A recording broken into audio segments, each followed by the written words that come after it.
सुप्रभात प्यारे बच्चों, आप सब कैसे हैं? आशा करती हूँ कि अच्छे होंगे। बच्चों, हमने हिंदी व्याकरण में अपना पाठ 1 प्रारंभ किया था। भाषा, बोली, लिपि और व्याकरण। हमने पढ़ा कि भाषा क्या होती है और लिपि क्या होती है और बोली क्या होती है।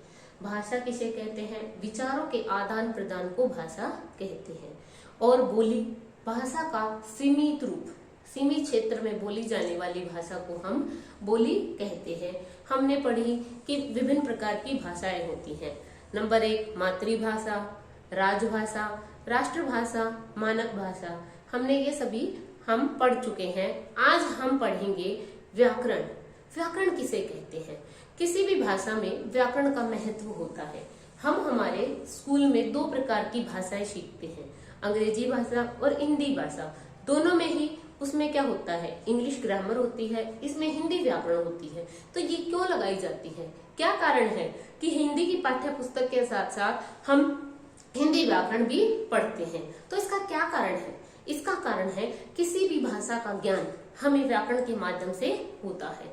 व्याकरण हमें भाषा का शुद्ध रूप से लिखना, पढ़ना और बोलना सिखाता है। व्याकरण क्या सिखाता है? हमें शुद्ध रूप सिखाता है। और वह शुद्ध रूप क्या हो सकता है? पढ़ना भी होता है, लिखना भी होता है और बोलना भी होता है। अब भाषा की व्याकरण की डेफिनेशन क्या बनेगी? परिभाषा यह रहेगी कि वह साधन जिसके द्वारा हम किसी भी भाषा का शुद्ध रूप से उच्चारण करना सीखते हैं, पढ़ना सीखते हैं, लिखना सीखते हैं। तो प्यारे बच्चों, आशा करती हूँ कि आपको व्याकरण की परिभाषा अच्छे से समझ में आ गई होगी। व्याकरण जो है भाषा का शुद्ध रूप सिखाता है, हमें उसके नियमों की जानकारी देता है। यह क्यों हुआ, कैसे हुआ, किस प्रकार से हुआ, ये सभी जानकारी हमें व्याकरण देता है। अगर हमें कोई भी भाषा सीखनी है, उसके लिए हमें उसकी व्याकरण सीखना अत्यंत आवश्यक है। व्याकरण ही हमें किसी भी भाषा का सही रूप से नियमों के साथ ज्ञान करवाता है। अब परिभाषा समझ गए? व्याकरण वह साधन है जिसके द्वारा हम भाषा के शुद्ध और अशुद्ध रूप का ज्ञान प्राप्त करते हैं। अब है व्याकरण। व्याकरण के अंग माने गए हैं। व्याकरण के 3 अंग होते हैं। सबसे पहला वर्ण विचार, नंबर 2 शब्द विचार और नंबर 3 वाक्य विचार। ये इसके मुख्य रूप माने गए हैं। कई पुस्तकों में व्याकरण के 4 अंग भी दिए जाते हैं। उसको हम शब्द विचार के साथ पद विचार जोड़ देते हैं, तो कंफ्यूज नहीं होना है। व्याकरण के मुख्य रूप से 3 भी अंग माने जाते हैं, वर्ण विचार, शब्द विचार और वाक्य विचार। अब पहले हम वर्ण विचार के बारे में सोचेंगे, पढ़ेंगे। वर्ण क्या होता है?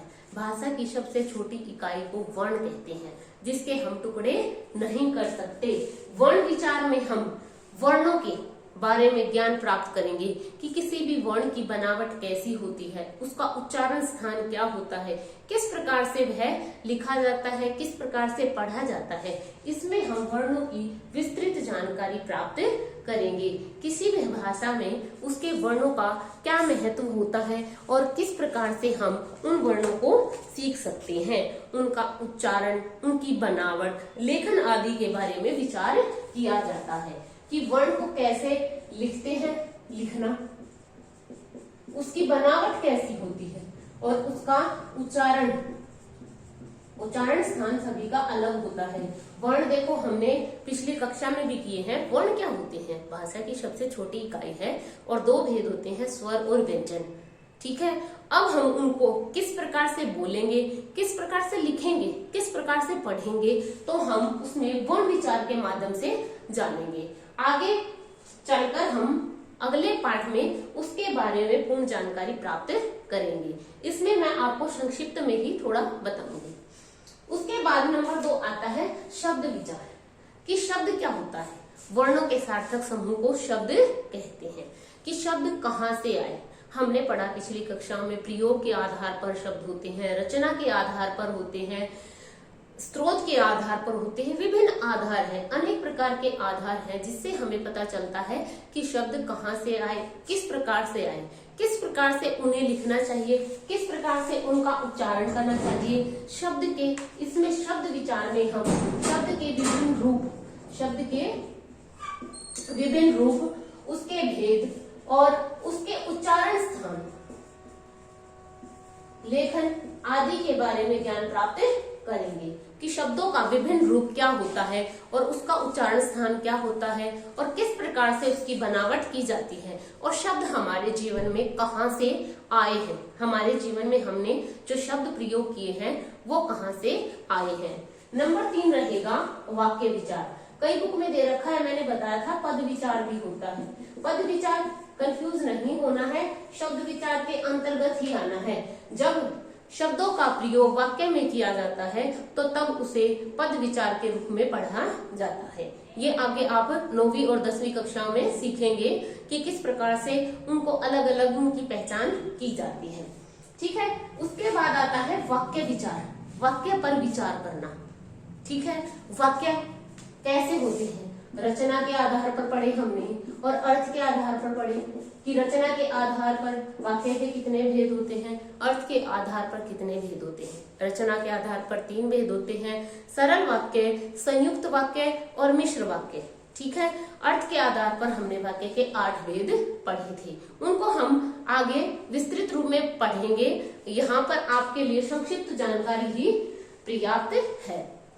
ठीक है, तो ये हमारे व्याकरण के 3 अंग माने गए हैं, वर्ण विचार, शब्द विचार और वाक्य विचार। इन वर्णों में हम वर्णों के बारे में जानकारी प्राप्त करते हैं और शब्दों में शब्दों के विभिन्न रूप, उनके प्रकार, उनकी उत्पत्ति, उसके बारे में जानकारी प्राप्त करते हैं।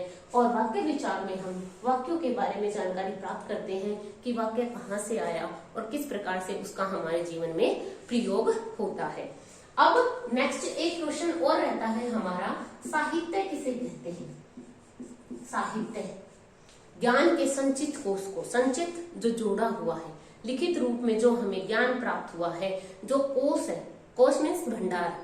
कोई भी हम पैसे जमा करते हैं तो वो क्या हो जाते हैं, इकट्ठे हो जाते हैं, खजाना बन जाता है। लेकिन जब हम शब्दों का अपने जीवन में अधिक से अधिक शब्दों का प्रयोग करते हैं, अधिक शब्दों को सीखते हैं, तो वो क्या हो जाता है, शब्द कोश हो जाता है। डिक्शनरी आपने देखी होगी, हिंदी इंग्लिश में आप डिक्शनरी कहते हो, उसे हिंदी में शब्द कोश कहते हैं, यानी शब्दों का भंडार। अब साहित्य क्या है, ज्ञान के संचित कोश को, कि पहले से ही जो चीजें लिखित रूप में हमें प्राप्त हो रही है, जो लिखित रूप में हमें हमारे पास आज हमारे सामने है, उसे हम साहित्य कहते हैं। कि लिखित रूप में जो चीजें हमें प्राप्त हुई हैं, अब ये तो है नहीं कि जो सारी चीजें हैं वो एकदम से लिख दी गई होंगी। हमारे बुजुर्गों ने, पूर्वजों ने बहुत दिनों से अत्यधिक प्रयास किया होगा। इतिहास में आपने पढ़ा है AC और BC, आफ्टर क्राइस्ट और एनो डोमिनी, कि क्राइस्ट के जन्म के बाद और उसके बाद 2 तरह की हिस्ट्री मानी गई है, प्री हिस्ट्री और हिस्ट्री। प्री हिस्ट्री का हमारे पास कोई सबूत नहीं होता, कोई रिटर्न में, लिखित में हमें कोई प्रमाण नहीं मिलता, लेकिन हिस्ट्री है जो हिस्ट्रियंस ने हिस्ट्री को लिख दिया और वो हमें साहित्य बन के प्राप्त हो गई है। तो ज्ञान के संचित कोश को साहित्य कहते हैं। इसके 2 भाग होते हैं, मैं इसलिए बता रही हूँ क्योंकि हम ये करते हैं, गद्य और पद्य। इसके 2 भाग होते हैं, फर्स्ट भाग होता है इसका गद्य और दूसरा भाग होता है पद्य। हमने किया था क्वेश्चन ब्लूप्रिंट, जो हमने अंक योजना बनाई थी, उसमें हमने लिखा था कि गद्य भाग से इतने नंबर का आएगा और पद्य भाग से इतने नंबर का, ताकि आपको कोई प्रॉब्लम ना हो, इसलिए मैं पहले ही बता देती हूँ कि गद्य भाग वो होता है जिसमें निबंध होता है, कहानी होती है, पत्र आता है, संस्मरण होता है। ठीक है, जिसमें हम अपने विचारों को जो का त्यों लिखते हैं, जैसे हमारे अंदर मन में जो विचार आए, जो का त्यों हम उन विचारों को लिखित रूप दे देते हैं, तब उसे हम गद्य भाग कहते हैं, गद्य साहित्य कहते हैं। देखो, जो लिखा हुआ है वही साहित्य है, और जब हमने अपने विचारों को जो का त्यों लिख दिया तो वह गद्य साहित्य कहलाता है। और पद्य साहित्य कब कहलाता है, जब हम अपनी बातों को एक सुंदर तरीके से अलंकारों का प्रयोग करके, छंदों का प्रयोग करके उसका प्रयोग करते हैं। नंबर 1 इसमें आती है कविता। पद, सूरदास के पद, कबीरदास के पद, दोहे हमने पढ़े थे कक्षा 7 में, रहीम के दोहे, ठीक है। और कक्षा 5 में, सॉरी कक्षा 6 में आपने पढ़े थे रहीम के दोहे, ये भी पढ़े थे, ठीक है। तो इस प्रकार से आपने जो कविताएं पढ़ी हैं, पद पढ़े हैं, दोहे पढ़े हैं, वो पद्य साहित्य में आएंगे। तो बच्चों आज फिर एक बार से पुनरावृत्ति करा देती हूँ कि व्याकरण क्या है। व्याकरण एक ऐसा साधन है जिसके द्वारा हम किसी भी भाषा को शुद्ध रूप से पढ़ना, लिखना और बोलना सीखते हैं और नियमों की जानकारी प्राप्त करते हैं, उसे व्याकरण कहते हैं। व्याकरण के 3 अंग होते हैं, वर्ण विचार, शब्द विचार और वाक्य विचार। वर्ण विचार में हम वर्णों की बनावट, उच्चारण स्थान, लेखन ये आदि सीखते हैं। उसके बाद है शब्द विचार, शब्दों के विभिन्न भेद, उनके विभिन्न प्रकार, उत्पत्ति स्थान, ये सभी हम शब्द विचार के अंतर्गत सीखते हैं। वाक्य विचार, वाक्य विचार में हम विभिन्न प्रकार के वाक्यों का प्रयोग सीखते हैं कि किस प्रकार किस शब्द के साथ किसका प्रयोग किया जाता है, तो उस प्रकार के वाक्य हम सीखते हैं। उसके बाद आता है साहित्य। ज्ञान के संचित कोश को साहित्य कहते हैं कि जो ज्ञान हमारे पास है, जो ज्ञान का भंडार हमारे पास है, उसे हम साहित्य कहते हैं। इसको 2 भागों में बांटा गया है, गद्य साहित्य और पद्य साहित्य। गद्य साहित्य में हम अपने विचारों को जो का तो लिख देते हैं। आपने पिछली कक्षाओं में पढ़ा होगा, कहानी, निबंध, पत्र ये सभी पढ़े हैं, तो ये आते हैं गद्य भाग में। और जो हमने कविताएं, पद और दोहे पढ़े हैं वो आते हैं पद्य भाग में। इसमें हम अपने विचारों को सुंदरता प्रदान करने के लिए विभिन्न प्रकार के अलंकारों का, मुहावरों का, छंदों का, इन सभी चीजों का प्रयोग करते हैं। तो बच्चों आज हमारे यह पाठ खत्म हो गया है। आशा करती हूँ कि आपको सभी को यह पाठ अच्छे से समझ में आ गया होगा। फिर भी अगर किसी बच्चे को किसी भी चीज में समझने में परेशानी हो रही है तो आप बेझिझक या तो कमेंट सेक्शन में लिखकर मुझे बताएं कि आपको किस में समस्या आ रही है, कौन सा विषय आपको ठीक प्रकार से समझ में नहीं आया। अगर आप अच्छे से समझ जाते हैं तो भी कमेंट सेक्शन में मुझे लिखकर बताएं, यूं आपको अच्छी तरह से समझ में आ गया है। धन्यवाद, आपका दिन मंगलमय हो।